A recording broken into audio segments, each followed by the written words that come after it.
Thank you for joining us. So why are you now supporting Graham Brady? Because my amendment was also dealing with the backstop, but to increase the chances of bringing the party together, to bringing the DUP on board, and then sending a strong message to the EU as to what actually Parliament wants. I've dropped my amendments and will be supporting Sir Graham Brady's, because that too deals with this real problem for many of us, and that is the possibility that we could, the UK, be stuck in a backstop that was indefinite.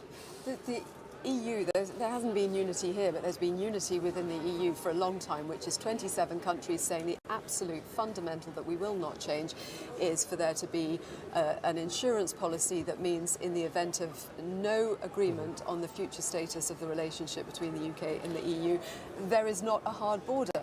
That hasn't changed. But they would say that, wouldn't they? I mean, don't forget the EU... Well, it's a reality, isn't it? It will be the border with the EU, and if there is not a close trading relationship, there'll be a hard border. But the EU has a long track record of 11th hour deals. It's done so many of them, it could actually write the book on them. The bottom line is there is the technology available to deal with this issue. That's been proven. We now need to open our minds. No, that's been discussed many times, and many times it's been said the technology isn't actually there to make it a reality. Well, if we can send goods around the world, crossing various customs arrangements, trading blocks and customs unions, there's no reason why we can't do likewise without a hard border across the border of Northern Ireland. This is where it gets really, really confusing for everybody, and particularly I imagine people listening at home, which is it boils down to the Irish border and whether there be a hard border or not, and the political implications around that for the Northern Ireland, the Irish piece. But then we're told on different sides of the debate, I mean, one side is saying it's effectively a bogus argument because it's not really an issue. May I suggest, though, that we may be getting bogged down on this one particular issue when actually the key issue is whether we're going to engineer enough support for Sir Graham Brady's amendment, because what that does, it's a mechanism to go back to the EU and say, look, send a very clear message, and that is we're not going to be stuck in an indefinite backstop, but we want to discuss alternative arrangements with you. And one of those we've heard us servicing today, which you've just alluded to, the Malthouse amendment, or not amendment, but the idea of compromise.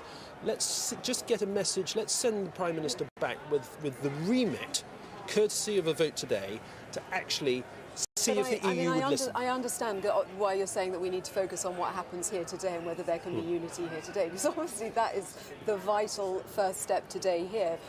But it inevitably goes back into the European melting pot, and the fact that 27 EU countries have said in the event of a no-deal Brexit, in the event of anything other than a really close trading relationship, there will be a hard border, and we will not countenance that. Well, you then saw 2 days ago Michel Barnier, the chief EU negotiator, say perhaps we can't force Ireland to put up a hard border.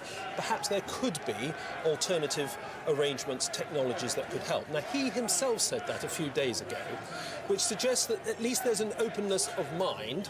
You can hear with quite a lot of support. It's never quiet, is it? So what all we're saying is, look, there's a history of 11th hour deals.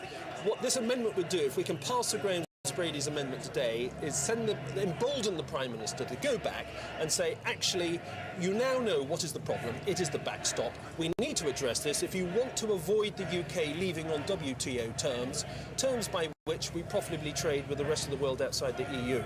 So if you want to avoid that, which the EU does, let's negotiate. Let's see what happens. Thank you very much, John Barron.